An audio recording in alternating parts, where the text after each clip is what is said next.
안녕하십니까. 김양식 목사입니다.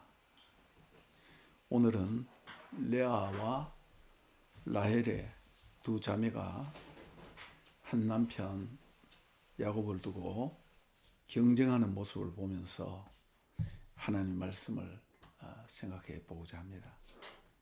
먼저 생각할 것은 두 자매의 경쟁을 통하여 이스라엘 12지파가 형성되었다는 것입니다.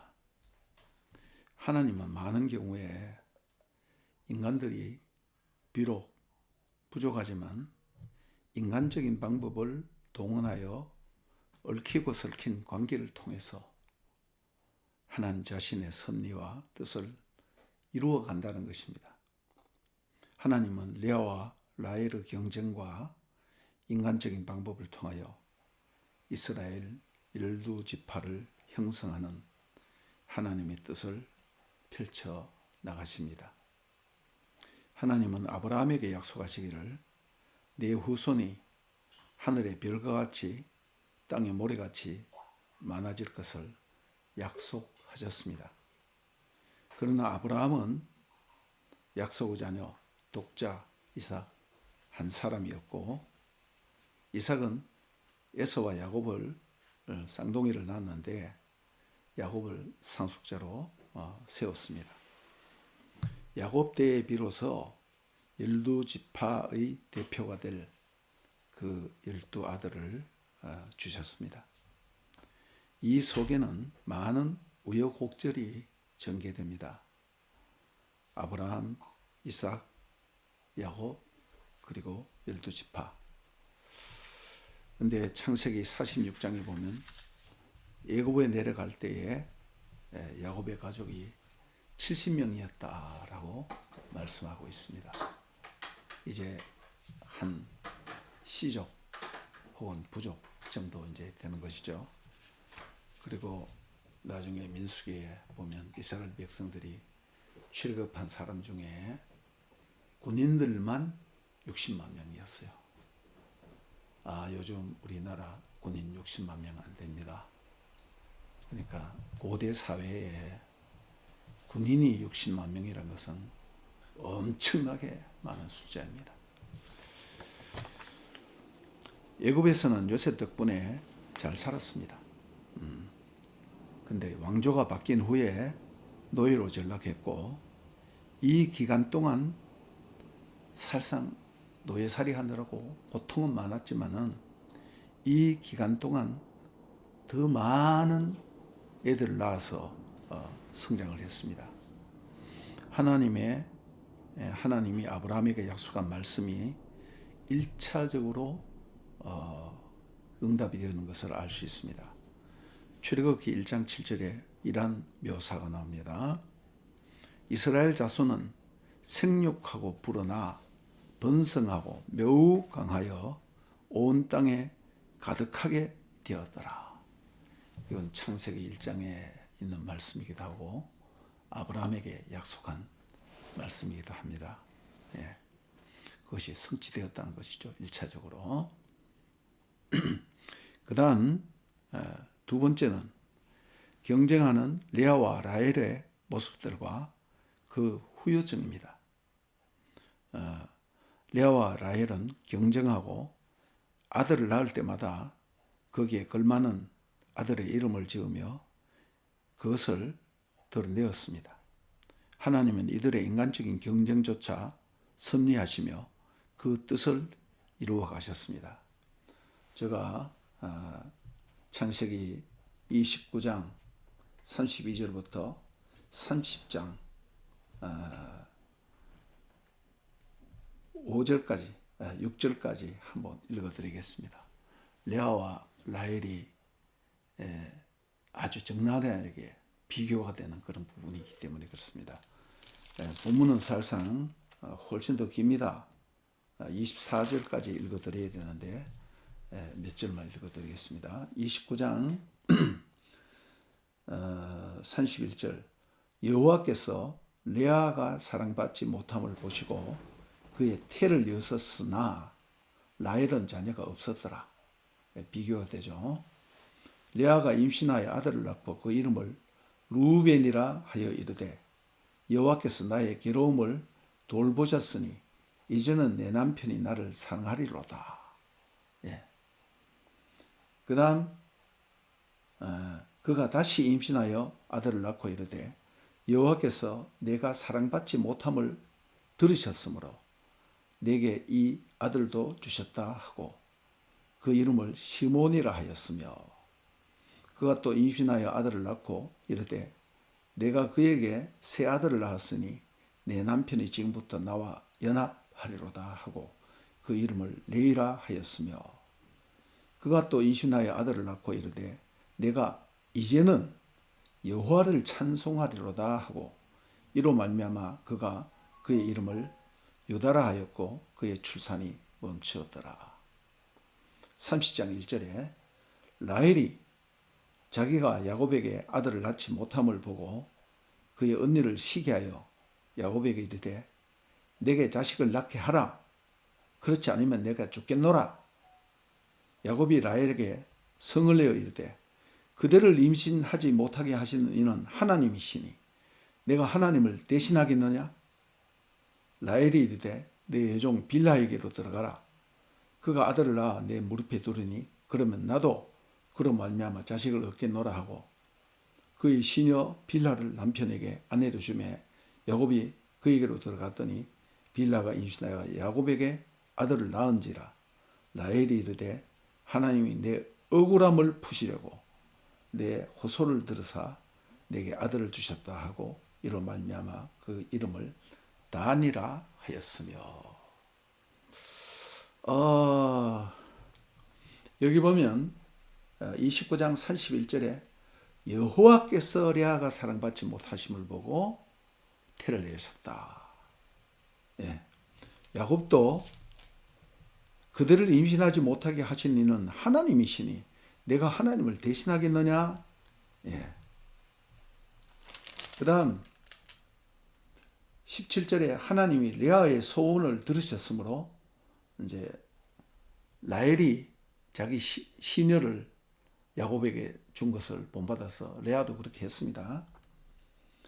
그렇게 하고 난 뒤에 하나님이 레아의 소원을 들으셨으므로 그가 임신하여 유다 다음에 또다시 아들을 낳았습니다. 출산이 멈췄다가 다섯째 아들을 야곱에게 낳은지라. 예. 그 다음 30장 22절에 하나님이 라헬을 생각하신지라. 여기 그냥 대강 읽으면 레아와 라헬의 두 자매의 경쟁 구도입니다. 그런데 또 그것을 통해서 하나님이 역사하고 있음을 보여주고 있어요. 하나님이 주어예요. 그것을 우리가 볼 수 있어야겠습니다. 경쟁하는 레아와 라헬의 모습을 우리가 본다 그랬는데 먼저 레아를 한번 살펴보겠습니다. 29장 31절에서 32절 다시 한번 읽어드리겠습니다. 레아가 임신하여 아들을 낳고 여호와께서 레아가 사랑받지 못함을 보시고 그의 태를 여섰으니 라헬은 자녀가 없었더라. 레아가 임신하여 아들을 낳고 그 이름을 루벤이라 하여 이르되 여호와께서 나의 괴로움을 돌보셨으니 이제는 내 남편이 나를 사랑하리라. 네. 첫 아들 루벤을 놓고 32절에 이름을 루벤, 보라, 아들이라. 그런 뜻입니다. 네. 라, 보라, 벤, 아들이다. 그 합성어가 돼서 루벤 이렇게 했습니다. 레아의 마음을 잘 표현하고 있죠. 여호와께서 나의 괴로움을 들으셨으니 내 남편이 나를 사랑하리로다. 이제 아들 낳아줬으니까 남편이 나를 사랑할 것이다. 둘째 시몬을 낳고 난 뒤에는 이름을 시몬이라고 지었습니다. 33절에 그가 다시 임신하여 아들을 낳고 이르되 여호와께서 내가 사랑받지 못함을 들으셨으므로 내게 이 아들을 또 주셨다고 그 이름을 시몬이라 하셨습니다. 시몬은 샤마라는 듣다라는 동사에서 나온 말이에요. 그래서 여호와께서 내 기도를 들어주셨다. 이제 남편이 날 사랑할 것이다. 그 다음 또 임신하여 아들을 낳고 내가 그에게 새 아들을 낳았으니 남편이 지금부터 나와 연합하리로다 하고 그 이름을 레위라 해요. 그 레위는 레위는 연합하다는 뜻이에요. 자신은 이 일을 통해서 남편과 연합해서 남편이 라헬의 장막이 아니라 레아 자신의 장막에 들어와서 살기를 원하는 것이죠. 그 다음 넷째 유다를 낳았습니다. 35절입니다.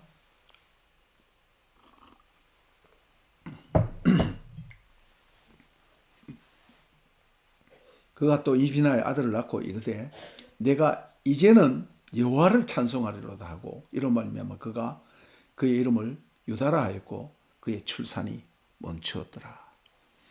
유다라는 말이 히브리 말로 하면 예후다입니다.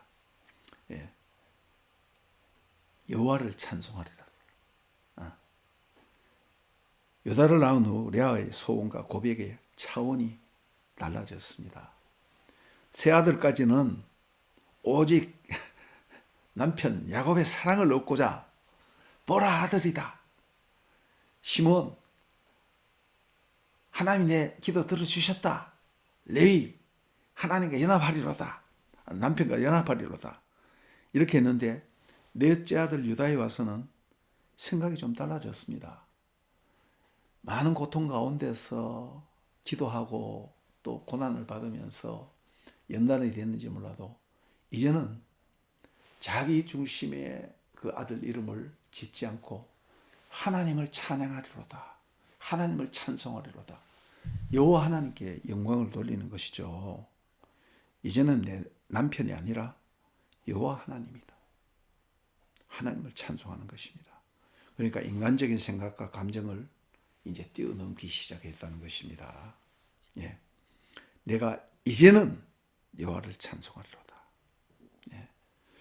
그 뒤에 레아의 고백을 보면 실바가 아들을 낳았을 때 30장 9절에서 13절입니다. 뛰어 넘어가는데 이름을 짓는데 30장 9절에서 13절 레아가 자기의 출산이 멈춤을 보고 라헬을 따라서 요 말은 없어요. 없지만은 라헬이 그렇게 하니까 그녀의 시녀 실바를 데리다가 또 야곱에게 아내를 주었어요. 레아 시녀 실바가 아들을 낳으며 레아가 이르되 복되도다. 그러면서 이름을 가시라고 지었어요. 복되다. 그 다음 또 아들을 낳으니까 이제는 기쁘다. 기쁘도다. 나를 기쁘게 한 자라 하리라 하고 그 이름을 아쉘. 기쁨이라는 뜻이에요. 여기 보면 아셀이라는 말이 3번이나 나옵니다. 기쁘다, 기쁘다, 기쁘다. 창세기 30장 17절에서 18절은 그 아이를 낳는 태가 다쳤다가 하나님이 다시 레아의 소원을 들어주는 걸 볼 수 있어요. 17절에 하나님이 레아의 소원을 들으셨으므로 그가 임신하여 5째 아들을 야곱에게 낳은지라 레아가 이르되 내 시녀를 내 남편에게 주었으므로 하나님이 내게 그 값을 주셨다.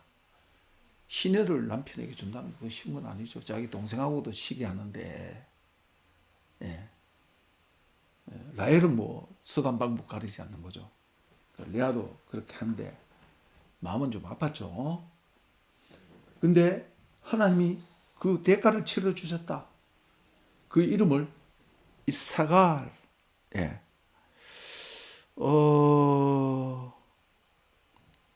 원래 이샤스카라 신 두 번 나옵니다.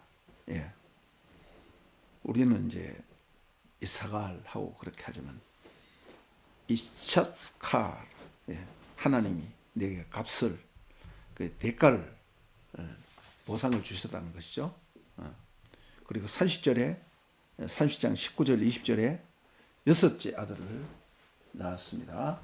레아가 다시 임신하여 여섯째 아들을 야곱에게 낳은 후 레아가 이르되 하나님이 내게 후한 선물을 주시더라. 좋은 선물이라는 말이 더 좋겠습니다. 선물을 선물하시니, 이것도 굉장히 강조해요. 히브리어의 특징입니다. 내게 좋은 선물을 선물하시니, 내가 남편에게 6이나 아들을 낳았으니 이스라엘 12지파 중에 레아가 낳은 아들이 6명입니다. 절반이죠. 이제는 그가 나와 함께 살리라 하고 그 이름을 스불론, 선물이라는 뜻이에요.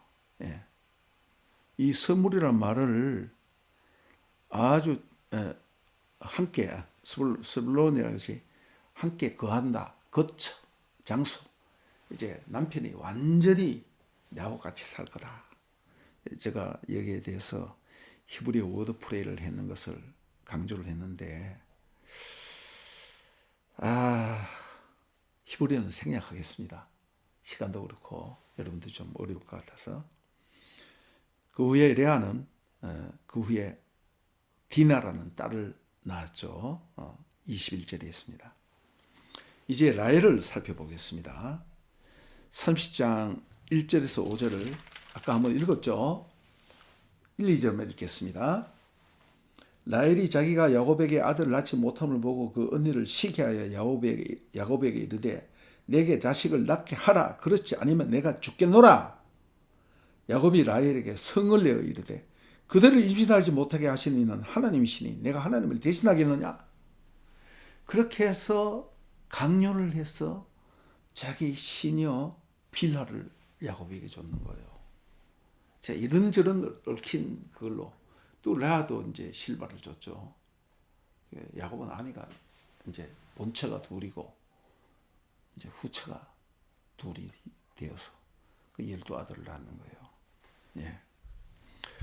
여기 보면 라헬의 앙탈에 가까운 생떼를 쓰는 것이 나오고 드디어 야곱도 라헬을 무척 사랑하지만은 화를 냅니다. 그러니까 라헬이 조건을 거는 거예요. 자기 시녀 빌라를 줄 테니까 대신 낳게 해라. 그러면 내 아들 된다. 그때 당시에 풍습이 그랬거든요. 세상 풍습 따라가는 거예요. 아브라함도 그랬잖아요. 라헬이 여기 보면 극단적인 말을 했는데 물론 여러 가지 고통도 있겠죠. 그렇지만은 이 자기도 모르게 극단적인 말을 한 이 말들이 나중에 어떻게 되어지는가라는 것을 창세기 30장 1절에 볼 수 있습니다. 창세기 30장 1절에서 극단적인 말을 했죠. 창세기 35장 16절에서 20절을 볼 수 있어요. 이제 외삼촌 집에서 야곱이 돌아와서 가나안 땅에 들어갔죠. 이제 아버지 집 있는 데로 이제 가려고 이제 헤브론을 향해서 가는데 헤브론에 조금 못 미쳐서 라헬이 베냐민을 낳다가 막내 아들이죠, 그죠? 베냐민을 낳다가 난상 끝에 죽습니다. 인간이 생각 없이 내뱉은 말 한마디가 얼마나 무서운가라는 걸 볼 수 있어요. 제가 이 부분을 한번 읽어드리겠습니다. 35장 16절인데 그들이 베델에서 길을 떠나 에브라스에 이르기까지 베들레헴이에요. 얼마간 거리를 둔 곳에서 라헬이 해산하게 되어 심히 고생하여 그가 난산할 즈음에 산파가 그에게 이르되 두려워하지 말라. 지금 내가 또 등남하였느니라. 이게 이제 베냐민이에요. 그가 죽게 되어 그의 혼이 떠나려 할 때에 아들의 이름을 베논이라 불렀어. 벤아니, 오니. 이거는 고통스럽다 그런 뜻이에요. 슬프다, 고통스럽다. 그런 의미가 있습니다. 그래서 안 그렇겠어요? 그의 아버지는 그를 베냐민, 이름이 안 좋잖아요. 슬프다 그러니까. 그러니까 베냐민, 오른손의 아들이라고 이름을 바꾸었습니다. 라헬이 죽음에 에브랏 곧 베들레헴 기레에서 장사되었고 야곱이 라헬의 묘에 비를 세웠더니 지금까지 라헬의 묘비라 일컬었더라. 모세가 이거 쓸 때까지. 라헬은 길에서 죽었어요. 예. 그러니까 우리가 참 나도 모르게 내뱉은 그 말 한마디가 얼마나 무서운가 하는 것을 제가 이 말씀을 생각하면서도 참 이 말씀을 제가 준비하면서 어제 한 5시간 준비했습니다. 히브리어 본문과 대조해 보고 하느라고. 예. 참 두렵더라고요. 우리가 말을 함부로 하는데 말을 함부로 해서는 안 되겠구나라는 것입니다. 레아는 여호와를 찬양하라. 예후다. 라헬은 자기 저주를 했습니다. 나 죽을 거야. 예, 앙탈을 부렸죠. 네. 그래서 자기 아들도 베노니, 내 슬픔, 내 고통. 야곱이 이제 베냐민을 오른손의 아들이라고 바꿨죠. 라헬이 시녀 빌라를 통해서 야곱에게 낳은 아들들이 둘이 있는데 보면 단이에요. 단은 심판하다, 통치하다. 하나님이 내 억울함을 심판해 주시기를 바란다. 그런 뜻이에요. 예. 그 라헬의 마음속에는 은혜에 대한 어떤 그것 때문에 애 못 놓는 그것 때문에 이 가슴에 응어리가 젖는 거예요. 억울하다 이거예요. 남편은 나를 사랑하는데 내가 애를 못 놓으니까 억울하다 이겁니다. 예. 여기도 히브리어 워드 프레이가 있는데 참 많이 있어요. 제가 생략하겠습니다. 창세기 30장 7절에서 8절을 보면 두 번째로는 이제 첫 번째 단을 낳고 라헬의 시녀 빌라 얘기입니다. 첫 번째 아들 단을 낳고 이 단은 순서적으로는 야곱 아들 순서적으로는 유다 다음으로 5번째 아들이에요. 예. 30장 7절 8절에는 또 아들을 낳는데 빌라가 아들을 낳는데 이름은 납달리라고 했습니다. 이 경쟁하여 이기다 이런 뜻이에요. 이게 은혜하고 경쟁하는 거야. 이 8절도 아주 워드프레이가 많습니다. 제가 그냥 히브리어로 적어놨지만 한글로 읽겠습니다. 납툴리, 닙탈리, 납탈리. 예. 납툴리, 닙탈리, 납탈리. 똑같은 단어를 어형을 바꾸어서 딱 워드프레이를 하는 걸 볼 수 있습니다. 이 모세의 위대한 성경을 기록한 그 재능입니다. 이제는 하나님이 22절에 하나님이 라헬을 생각하신지라 그랬죠. 그죠? 하나님이 그의 소원을 들으시고 태를 여섰으므로 그가 임신하여 아들을 낳고 이르되 하나님이 내 부끄러움을 씻어뒀다. 고대 사회에서 말이죠. 여자가 애를 못 낳으면 엄청 부끄러운 거예요. 뭐 요즘은 뭐 남자 때문에 애를 못 낳을 수도 있고 여자 때문에 못 낳을 수도 있고 여러 가지 그다음 또 뭐 유전자 검사까지도 심지어 하고 그렇게 하잖아요. 고대 사회에 그런 거 없었거든요. 애 못 낳는 건 여자 책임이야. 그래서 라헬이 엄청 스트레스 받는 거예요. 그럴 만도 하죠. 어떤 면에서는 인간적으로. 예. 그래서 내 부끄러움을 수치를 씻으셨다. 똑같은 말 누가 했어요? 사라가 했죠. 이삭을 낳고 난 뒤에 하나님이 내 수치를 씻으셨다. 그런 말을 했습니다. 그리고 그 이름을 요셉이라 하였으니 이는 여호와는 다시 다른 아들을 내게 더하시기를 원하노라. 하나님 아들 하나 더 주세요. 요셉이라는 것은 2배란 뜻이에요. 더하다는 뜻이에요. 예. 요셉. 예. 이 이름은 좋죠. 더 많이 하나 더 그런 뜻입니다. 라헬과 또 남편을 야곱도 정말 기뻤겠죠. 예. 그러면서 이제 동생 하나 더 주세요 이렇게 했습니다. 그 요셉이 사실상 자기 형제들과 자기 민족을 다 구원하는 구원자가 되는 거죠. 예. 이렇게 우리는 야곱의 두 아내 레아와 라헬의 두 형제의 경쟁과 12아들, 12지파가 되죠. 열두 아들이 어떻게 형성되어 왔는지 살펴봤습니다. 비교적 자세하게 살펴봤습니다. 여기서 우리는 몇 가지 교훈을 얻습니다. 첫째로 인간의 연약함과 죄성에도 불구하고 하나님은 자기 일을 하신다는 것입니다. 그 인간의 연약함과 죄성을 한번 보십시오. 레아와 라헬 두 형제 아닙니까? 형제 자매간에 말이에요. 자매간에 서로 시기하고 질투하고 수단 방법을 가리지 않고 이렇게 하는 여러 가지가 있어요. 나중에 뒤에 또 뭐 나오는 게 있습니다.